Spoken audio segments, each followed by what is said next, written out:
is up? This is Trent with Southeast Pit Report here at Ground Zero once again. This time with Chasing Safety. How you guys doing? Good, how are you? Good.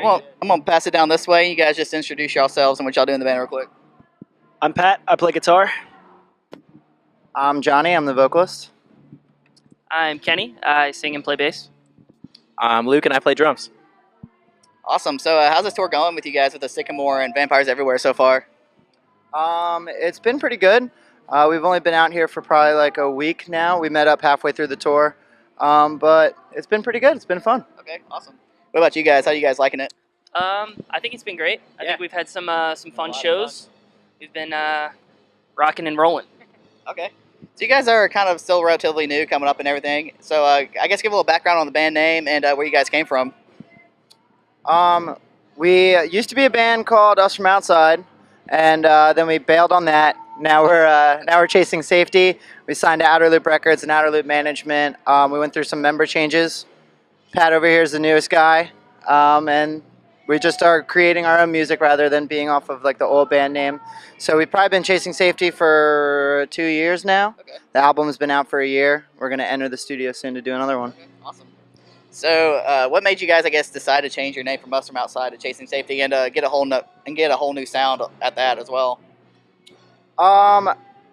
Multiple lineup changes.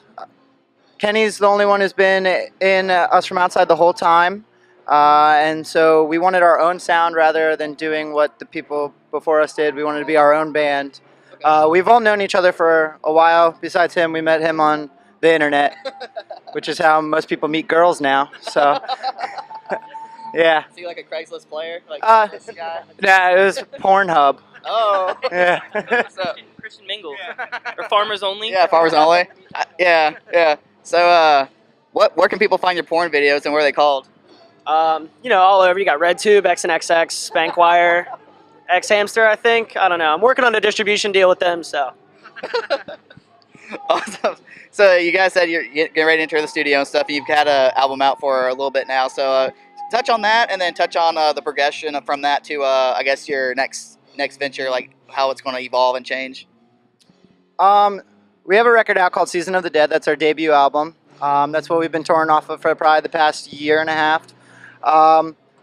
We are just progressing as musicians. So for our next album, we're going to go more of a rock style, I think is what we were agreeing on, kind of the stuff that we all have been interested in pumping out. I know vocally between me and Kenny, we want to not do the whole verse, chorus kind of thing with singing and screaming. We want to kind of work together and make it more of one total unit than separate parts. Okay. So who are some influences you guys individually have with your respective instruments and vocals and everything, and how you guys bringing that into this new music? So I guess I'll start down here. Over here. What is it? Influences? Yeah, influences. I like a lot of heavier stuff, so I listen to a lot of Meshuggah, like Fallujah, Aborted, a lot of like death metal, deathcore stuff like that. That's what I like. And then to his immediate right, I'm the guy that listens to like very soft, sappy love songs all the time.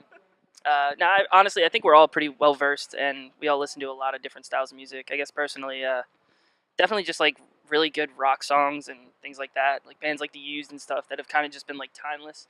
They don't really have like a particular label. Just like what Kenny was saying, where we all listen to different things. Yeah. We all also are all across the board. For example, I went to sleep last night listening to a band called Lydia. Then I woke up from my drive this morning and I listened to a band called Stray from the Path, which are nothing like each other. But vocally, I'll take my influences from obviously harder bands because Lydia doesn't scream. So I like the more raw rock stuff, kind of like Stray from the Path, Under Oath, which we stole our name from, and then it's just stuff like that. Okay. So Just like everybody else, I'm kind of all over the place. I like a lot of rock stuff. I like Luke, I like a lot of the heavier deathcore stuff, good rhythm groove stuff. Been listening to a lot of rock lately because, like he said, we're trying to go for a little bit more of a raw feel, something that's maybe a little bit more radio friendly. So I've been trying to kind of focus my listening towards stuff like that. So just kind of all over the place. I got some of those questions to hear where everybody comes from, and for questions like this, like like you're a screamer in the band, and so like what are you doing differently to, I guess, get that rock singing voice? Like how you have you always been able to sing, or have you always been a screamer? And if you've always been a screamer, what are you doing, I guess, to get your voice prepped and work on the whole, like, I guess, rock style of singing? Well, I guess it was a little confusing. We're not trying to be a radio band.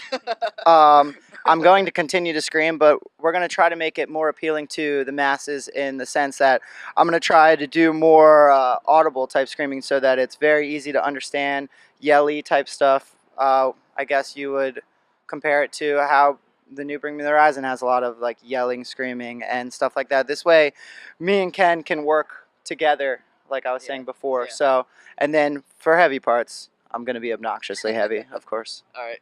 So it seems like, a lot of bands, in this genre is kind of like moving on to that style. I guess of Mice and Men were the first ones to, I guess, break from the metalcore thing. We Came as Romans has done a little bit. A Day to Remember is getting there and stuff. So and Motionless in White's another one's been like on the radio and everything. So do you guys think, I guess, this genre has reached its threshold where like bands, I guess, in your genre have kind of hit the ceiling and trying to like bust into like the more mainstream or trying to do different things? I mean, I think I feel like I don't know. It's hard to explain, but I feel like definitely I feel like this it is this and it scene, yeah, this scene at the same time it's growing and it's changing Yeah. itself. Like it's not like people are trying to become radio bands. I really just think that the bands themselves are growing and they're starting to play music that they actually enjoy rather than trying to fit into a scene. So I don't know. I think it's just progression in general, and that's what kind of like makes the I feel like the whole 2008 scene core thing has seen its way out, though. I feel like all the bands that got big off of that, I don't feel like that's not going to happen again. Yeah. so we're Feel like definitely on to the that's next. kinda, on to the next. The next. Yeah. I feel like bands used to be stuck up and they wanted to fit in a certain scene. They wanted to be a certain way to be like the other bands that they liked. I think now people are being more open minded and just doing what they think sounds cool. And like I was saying, like those bands, yes, some of them are on the radio. I wouldn't say our mindset is we need to be on the radio. Yeah. I think our mindset is how can we connect and be more appealing to everyone so that we aren't just playing to kids with bad hair. Like that's like that's really it. I feel like there's definitely been a bridge between the metal and rock genres. I mean, if you listen to, I listen to Sirius XM a lot, so I hear a lot of different stuff. Like I hear, oh shit, who was on there the other day? I can't think of a specific example, but there's a lot of heavier bands that normally, like even 2 years ago, wouldn't have been in commercial airplay. Not necessarily top 40, but what people have more access to that aren't just the metalheads. So I mean, there's definitely a bridge between the rock and metal genre, and I think we're trying to find our place in there.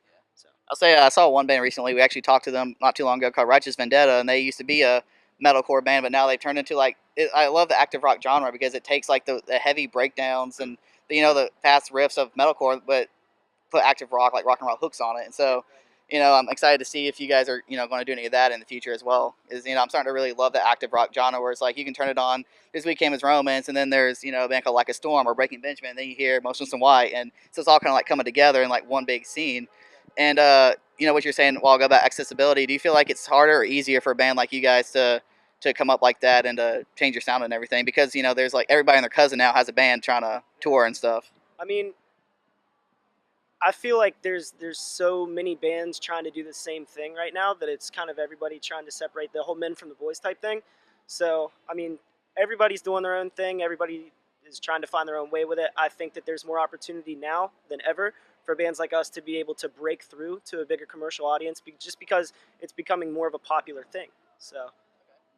Let's talk about your label and stuff, Outer Loop. It was management, now it's a label. Obviously, you guys are on it. Yeah. But so I guess what was it like getting on that? Do you feel like that was if that label didn't exist, do you guys think you guys would be signed to somebody else, or how did that all come together?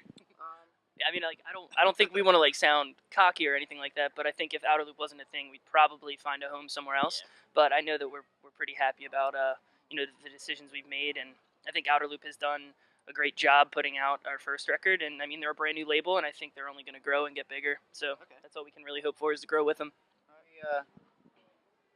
We had other offers. This is what we chose. That's, to be blunt, yeah. Outer Loop's our home because we mutually all wanted it to be our home with Outer Loop.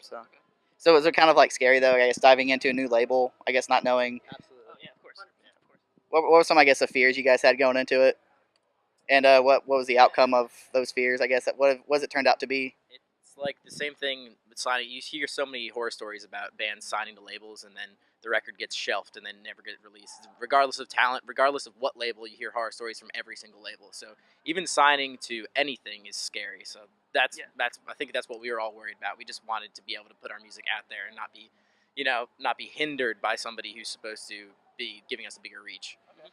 Awesome. Next thing I want to touch on is a question I've been asking bands, all year long so far, and that's the finances. Especially with all the bands going out trying to tour and stuff. Some of them are irresponsible with their money. So, what are some things you guys have learned and done to manage money on the road and not to drive your career into the ground financially? We have ourselves on a fixed income, pretty much. That's basically what it is. We don't take more than we can. All of our money goes to band expenses. Everything we make on the road goes to band expenses, and then we just hope that we can feed ourselves afterwards. And if we can't, that's why we have jobs at home. Okay. So. I'd say the biggest thing is just planning for a rainy day, because being out on the road, traveling the country, you're far from home, shit can go wrong at any time. So you have to be able to, set your personal goals aside to make sure that what's good for the band is possible in case your transmission goes out or something like that. I feel like we were actually just talking about this earlier today. And we were talking about how some bands, they kind of treat themselves and they get these per diems to where all of us looked at each other and we said, oh my god, if we received that much money a day, I don't know what I would do. It would be like we were partying. But I think we'd rather grind it out and just be a little bit smarter about it, and kind of like Johnny was saying, just keep putting it back into the machine and just hoping that it takes it to the point to where we can actually take from it later on. Yeah. We all also have a poor person mindset.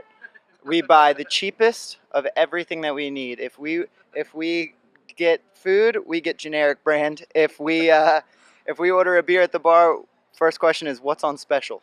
We're actually working on an RC Cola sponsorship, so But we don't drink soda anymore, so that's a lie. So I guess the generic PBR brand is what you guys are gonna go for. Not generic PBR. PBR is like call brand. All right, you said you guys work at jobs at home, and one thing I'm always curious about is what kind of jobs do touring bands do at home to let them leave for multiple months out of the year to go to tour and make a name for the band and all that? I guess we'll start down here.